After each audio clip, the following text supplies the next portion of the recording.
નમસ્કાર, સ્વાગત છે આપનું બુલેટિનમાં। હું છું આપની સાથે રોશની। સમાચારની શરૂઆત કરીએ હેડલાઇન્સથી।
રસી ગામડામાં 67% અને શહેરોમાં 32% વેક્સિનેશન।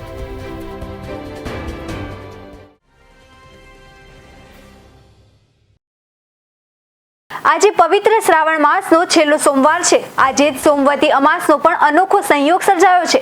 એટલું જ નહીં, સોમવારથી શરૂ થયેલા શ્રાવણ માસની પૂર્ણાહુતિ પણ સોમવારે જ થઈ રહી છે। ત્યારે અમદાવાદમાં પણ ભાવિક ભક્તો ભોળાનાથને ભજવા માટે ઉમટી રહ્યા છે।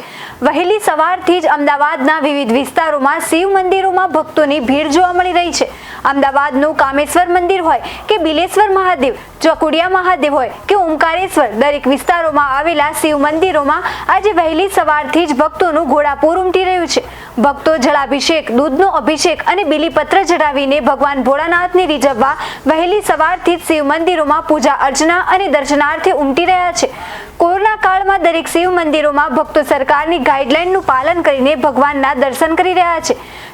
જ્યોતિષ શાસ્ત્ર મુજબ દેવાધિદેવ મહાદેવજીને ભગવાન વિષ્ણુ અને પિતૃઓની કૃપા મેળવવાનો દિવસ એટલે સોમવતી અમાસનો દિવસ। સોમવતી અમાસનું મહત્વ એટલા માટે સવિશેષ છે કેમ કે તે સંતતિ સંપત્તિ અપાવનારી પુણ્ય ફળદાયી તિથિ છે। આ દિવસે મહાદેવજી, પિતૃ, વિષ્ણુ ભગવાનનું સ્મરણ કરવું ઉત્તમ માનવામાં આવ્યું છે। લાંબા સમયથી ખેડૂતો વરસાદની રાહ જોઈ રહ્યા છે, પણ મેઘરાજા જાણે કે હાથ તાળી આપીને જતા રહેતા હોય તેવો ઘાટ જોવા મળી રહ્યો છે। જો કે હવામાન વિભાગે કરેલી આગાહીથી ખેડૂતો સહિત સામાન્ય લોકોને પણ મોટી રાહત મળશે। હવામાન વિભાગે આગામી 20મી સપ્ટેમ્બર સુધીમાં રાજ્યભરમાં સારા વરસાદની આગાહી કરી છે।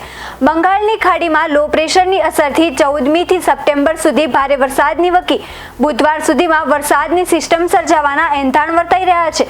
હવામાન વિભાગના આંકડા મુજબ રવિવારે અમદાવાદનું મહત્તમ તાપમાન 32.9 ડિગ્રી અને લઘુત્તમ તાપમાન 25.7 ડિગ્રી નોંધાયું હતું। અમદાવાદમાં દિવસ દરમિયાન ધૂપ છાવનું વાતાવરણ રહ્યું હતું, જેને કારણે લોકોએ બપોર પછી ગરમીનો અનુભવ કર્યો હતો। જો કે આગામી અઠવાડિયાથી 10 દિવસ દરમિયાન અમદાવાદમાં મધ્યમથી ભારે વરસાદ પડશે, જ્યારે સૌરાષ્ટ્ર અને દક્ષિણ ગુજરાતના વિસ્તારોમાં ભારેથી અતિભારે વરસાદ પડવાની શક્યતા છે। આગામી 24 કલાકમાં બંગાળની ખાડીમાં લો પ્રેશર રચાશે, જે 8 સપ્ટેમ્બર સુધી મજબૂત બની ડિપ્રેશન કે વેલમાર્ક લો પ્રેશર ફેરવશે, જેને કારણે અમદાવાદ સહિત મોટાભાગના વિસ્તારોમાં 8 થી 14 સપ્ટેમ્બર મધ્યમથી ભારે તથા કેટલીક જગ્યાએ અતિભારે વરસાદ પડશે, જેને કારણે વરસાદની જે ઘટ પડી છે તેમાં ઘટાડો થવાની વકી હવામાન વિભાગે વ્યક્ત કરી છે।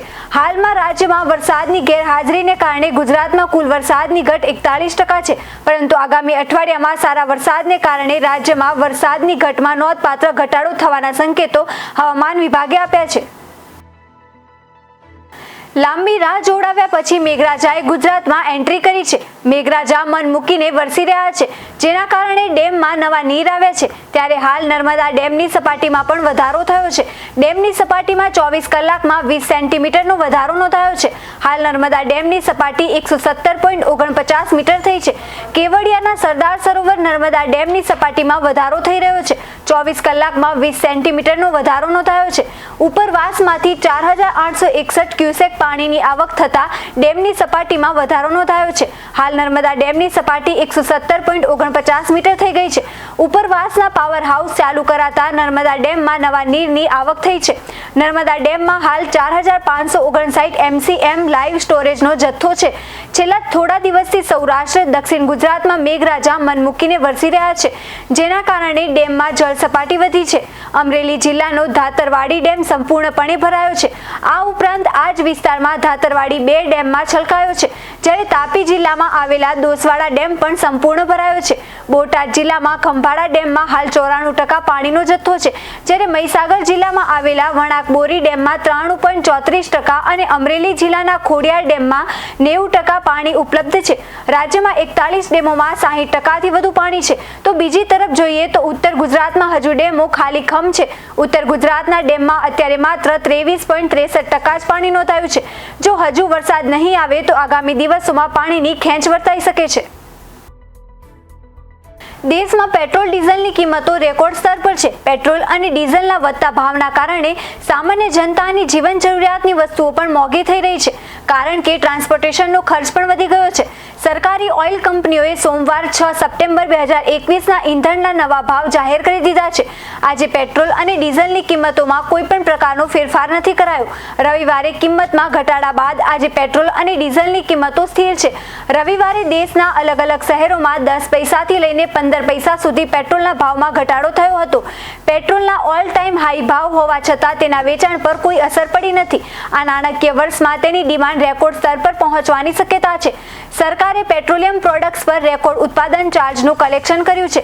ગુજરાતના 4 શહેરોમાં પેટ્રોલ ડીઝલના ભાવ: અમદાવાદમાં પેટ્રોલ 98.04 રૂપિયા અને ડીઝલ 95.49 રૂપિયા પ્રતિ લીટર.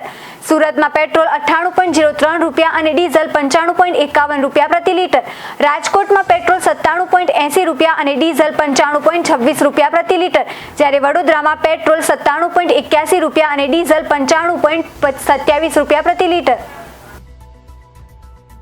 દેશમાં કુલ વસ્તીના પ્રમાણમાં અત્યાર સુધીમાં થયેલા રસીકરણમાં ગુજરાત દેશના અન્ય રાજ્યો કરતાં સૌથી આગળ છે. ગુજરાતમાં રસી મેળવવાને લાયક કુલ વસ્તીના 76% લોકો સિંગલ ડોઝ મેળવી ચૂક્યા છે. રાજ્યમાં 27% વસ્તીએ બંને ડોઝ મેળવી લીધા છે. ગુજરાત પછી બીજા ક્રમે કેરળ છે, જ્યાં કુલ વસ્તીને 73%ને સિંગલ તો 27%ને બંને ડોઝ મળ્યા છે. તાજા આંકડાઓ મુજબ દેશના વિવિધ રાજ્યોમાં સરકારી હોસ્પિટલની તુલનામાં ખાનગી હોસ્પિટલોમાં તદ્દન ઓછું રસીકરણ થયું છે. ખાનગી હોસ્પિટલો માટે દેશમાં બનેલી વેક્સિનનો 25% ક્વોટા નિર્ધારિત કરાયો છે, પણ એવા ઘણા રાજ્યો છે જ્યાં ખાનગી હોસ્પિટલોમાં 2%થી પણ ઓછા લોકોએ રસી લીધી છે.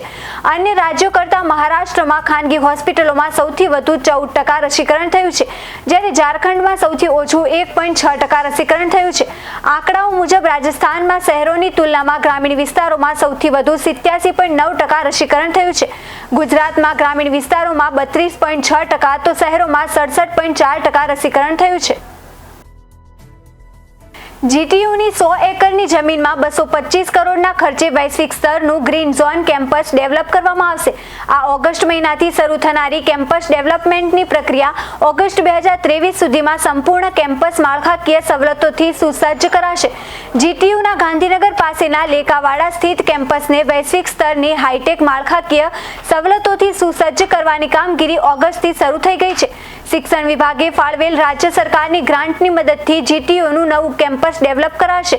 મહત્તમ જમીન પર વૃક્ષોની વાવણી કરીને ઓક્સિજન વધારવાનો પ્રયાસ કરવામાં આવશે અને ગ્રીન કેમ્પસ બનાવવામાં આવશે, જેમાં 50% વપરાશ માટેની વીજળી સોલારથી ઉત્પન્ન થશે. જીટીયુ કેમ્પસમાં એક ટીપું પણ કેમ્પસની બહાર વેડફાશે નહીં. આ રીતે સેલ્ફ સ્ટેન્ડ ગ્રીન કેમ્પસ બનાવવામાં આવશે. Graduate school of engineering, pharmacy, management, architect સહિતની વિદ્યા શાખાના પોસ્ટ ગ્રેજ્યુએટ લેવલના કોર્સના અભ્યાસ માટે નૂતન બિલ્ડિંગનું નિર્માણ પણ કરવામાં આવશે. તો આજના બુલેટિનમાં બસ આટલું જ. વધુ સમાચાર જોવા માટે જોતા રહો અરવલ્લી સમાચાર, એટલે તમારો વિસ્તાર, તમારી વાત.